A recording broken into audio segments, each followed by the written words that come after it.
Olá, amigos do Esporte a Motor. Para quem gosta tanto de Fórmula 1 como todos nós, essas 3 semanas de férias pareceram meses, mas finalmente ela está de volta e com uma grande pergunta a ser respondida. Quem voltará melhor dessas férias? A Red Bull, que parecia ser a favorita na briga pelo título? Ou a Mercedes AMG Petronas será capaz de uma reação e mostrar um carro melhor nas corridas que faltam para conhecermos o campeão do ano? E tudo isso no circuito mais desafiador do mundo, o de Spa-Francorchamps. Aguardem só um pouquinho, é logo depois da vinheta deste pré-GP que tem o apoio do Petronas Cintium com tecnologia Cooltech.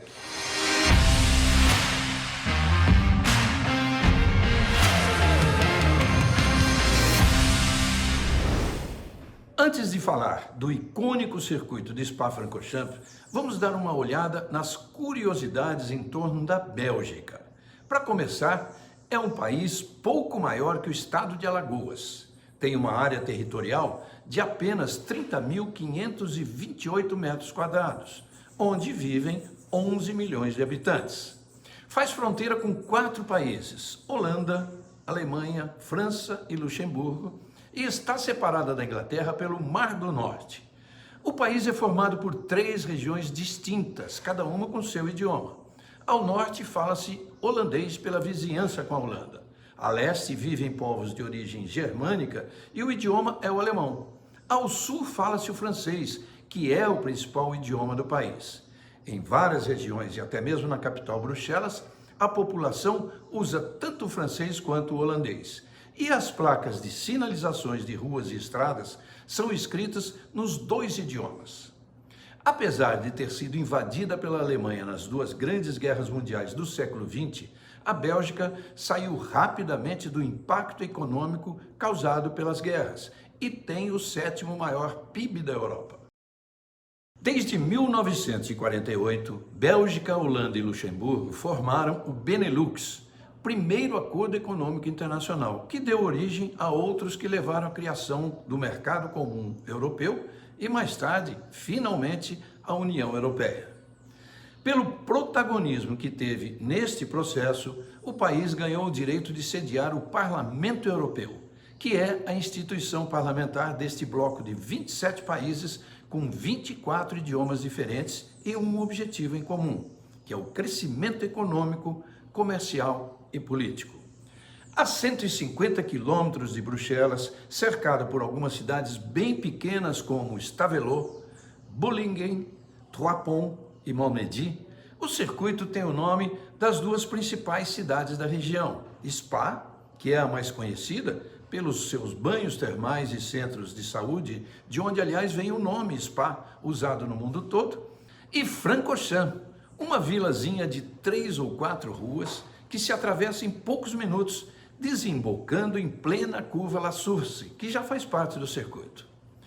Eu tenho lembranças de cada vez em que estive no icônico circuito de Spa-Francorchamps. Se para os jornalistas isso tem um significado especial, imagine para os pilotos que consideram os desafios dessa pista os mais severos de toda a temporada. É sempre um momento especial na carreira de cada piloto. Basta olhar para o desenho do traçado de 7 km, com 19 curvas de diferentes ângulos e retas velozes em descida, para entender onde estão os desafios citados pelos pilotos. Mas quando se entra na pista para um reconhecimento a pé, como todos gostam de fazer, percebe-se a dimensão do que eles dizem. A única palavra que vem à mente é desafio. Desafio que já foi até maior no passado. Desde a inauguração em 1922 e até 1970, a pista tinha 14 quilômetros de extensão. Era então a 2ª maior do mundo, só atrás de Nürburgring, na Alemanha, com seus 22 quilômetros. Mas isso tornava muito difícil montar um esquema de segurança eficiente. Para se prestar socorro a um piloto numa pista tão longa de difícil acesso, em uma região montanhosa, as dificuldades eram muito grandes, especialmente numa época em que os promotores não tinham condições de contar com helicópteros que pousam em qualquer área, nem as modernas ferramentas que são usadas atualmente para extração do piloto em caso de acidente. Também os carros não possuíam os equipamentos de segurança para evitar incêndios e muito menos um cockpit chamado de célula de sobrevivência. Os acidentes fatais nessa época eram constantes. O acidente que Jack Stewart sofreu em 1966, por muita sorte, não foi fatal, porque a gasolina do tanque se espalhava pelo seu corpo enquanto ele estava preso no cockpit do carro. Mas foi o suficiente para que ele próprio, exercendo uma posição de liderança entre os pilotos, iniciasse uma luta para que o circuito fosse vetado para a Fórmula 1. 4 anos depois, em 7 de junho de 1970, com vitória do mexicano Pedro Rodrigues, Spa se despediu da Fórmula 1. E só voltou 13 anos depois, mas com sua extensão de 14 quilômetros, reduzida para a metade, 7 quilômetros. Mesmo com metade da extensão original, o Spa manteve as suas características de alta velocidade.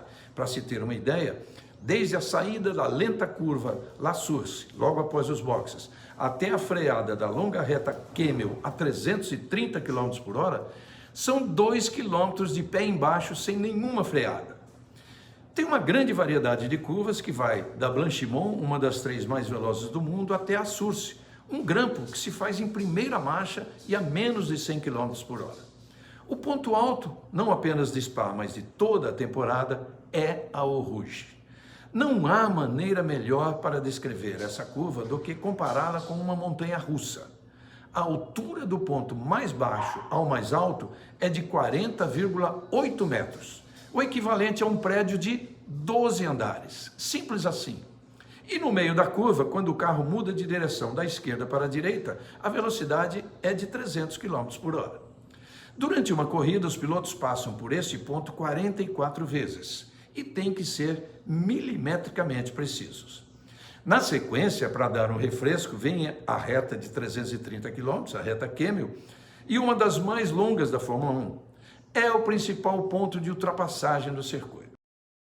O Grande Prêmio da Bélgica marca a retomada da verdadeira guerra em que se transformou o duelo entre Red Bull e Mercedes-AMG Petronas no campeonato mais disputado das últimas décadas.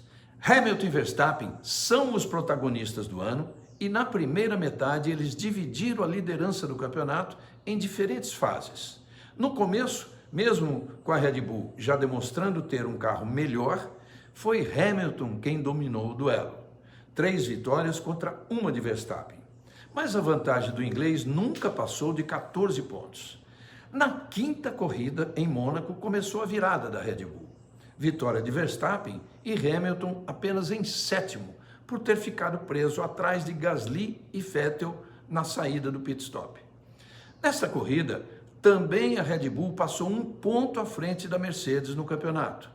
Na corrida seguinte, na pista de Baku, Verstappen teve a chance de aumentar a sua vantagem, dominou a corrida toda, mas por um furo de pneu, faltando 5 voltas, foi parar no guarda-reio.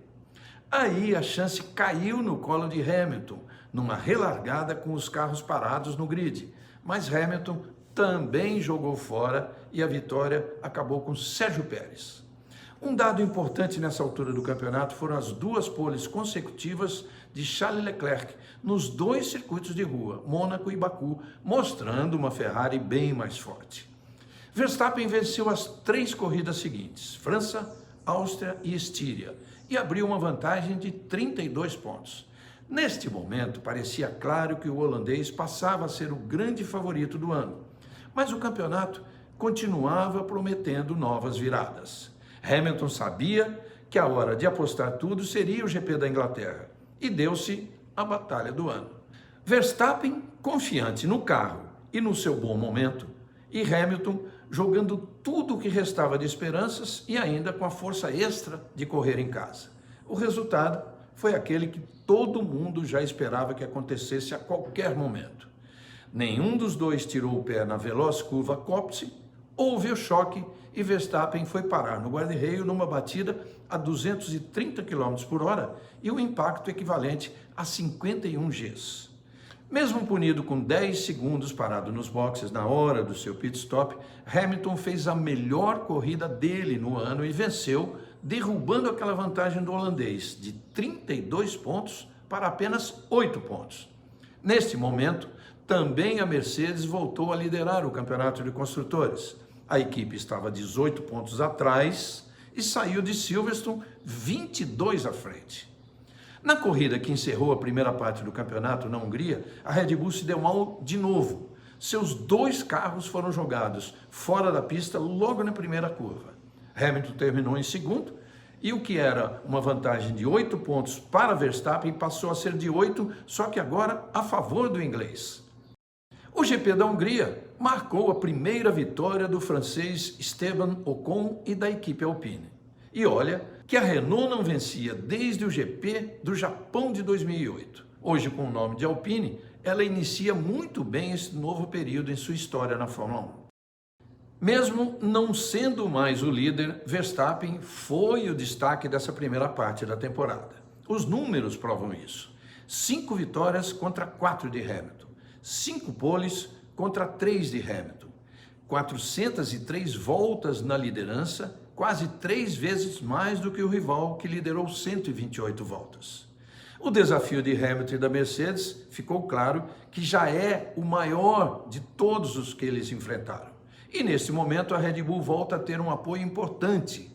Desde que Max Verstappen apareceu arrasando na Fórmula 1, os torcedores holandeses se acostumaram a invadir a vizinha Bélgica, colorindo de laranja as arquibancadas de Spa. Até porque, embora com nacionalidade holandesa, Verstappen nasceu na Bélgica. No mês passado, uma tragédia chocou o mundo do esporte a motor. Nathalie Maillet-Dubois, diretora exclusiva do circuito de Spa-Francorchamps nos últimos 5 anos, morreu aos 51 anos de idade, assassinada pelo marido, o ex-piloto belga Frans Dubois, que em seguida se suicidou.